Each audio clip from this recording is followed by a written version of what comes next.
Hello and welcome back to our study of Peninei Halacha, the teachings of Rabbi Eliezer Melamed Shlita. Well, here we are, Yom Chamishi. Hope everyone is having a great week thus far as we're getting close to Shabbos Kodesh, and we ask you to please continue davening for Chayei Tzvah Ganei Yisrael, for Shalom Chalpatzui Yisrael, safety for our brothers and sisters in Israel, and we daven and learn each day Leili Nishmas Seren Daniel Shimon Harav Deron V'Shel Shem Kam Damo. Next chapter, Sof Zman Kriya Shema V'Tfilas Arvis. Mehatorah Zman Kriya Shema Shel Arvis Nimshach Kol Halayla. So from the Torah perspective, the time for saying Kriya Shema at night, it continues through the entire evening. Shenemar B'Shach B'cha, because the pasuk says in Shema B'Shach B'cha when you go to sleep, V'Chol Halayla Hu Hazman Shanashim Regilim L'Shchov Al Mishtasam. Because at nighttime, this is when regular people go and they go to sleep. Aval Chachamim also siyag l'davar. However, the Chazal, they made a protective fence around this. And they said, well, we'll make the time until midnight. Because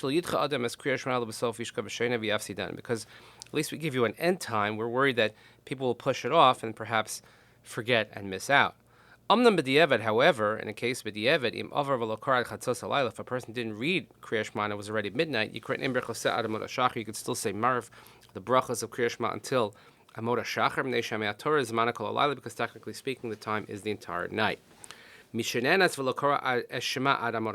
person went the entire night and it's already Amod HaShachar, and he didn't say Kriya Shema, he could say it at least until sunrise.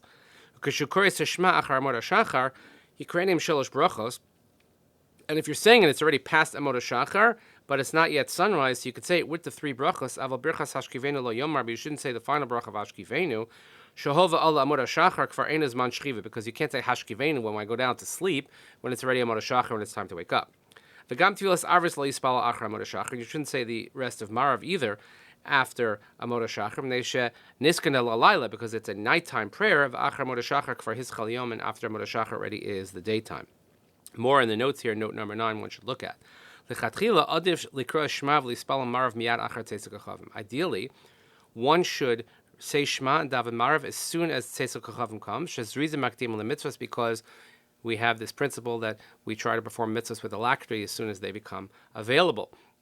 This taking into account also that maybe some people even daven Marav earlier, as we've been discussing the last couple of days. Avamisha osek b'lima Torah, but someone who, let's say, is engaged in Torah study, he could he can delay his tefillah until after this Seder Halimud, until after his learning is concluded. So this is the custom in many yeshivas, that they daven Marav not at Seis, but they daven when the Seder of learning is over. So let's say it's 9:30, 10 o'clock, whatever it might be. And also, if it's better for someone to daven in a later minyan because he'll have better kavana, so then he can also delay his tefillah, knowing that he has a set place to daven and he can daven with proper kavana. And of course, it's clear that it's better off to daven with a minyan at a later time rather than davening at Tzeitzei Kochavim by oneself without a minyan.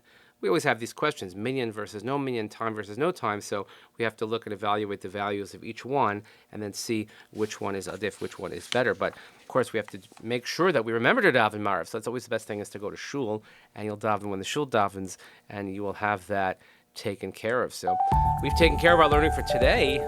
Well, I hope you learned more than this today, but please continue davening for Chayei Tzvah Ganei Yisrael, for Shalom Chalpatzui Yisrael, save your brothers and sisters in Israel.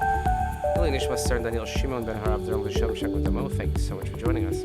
Have a great day, and we'll see you here next time.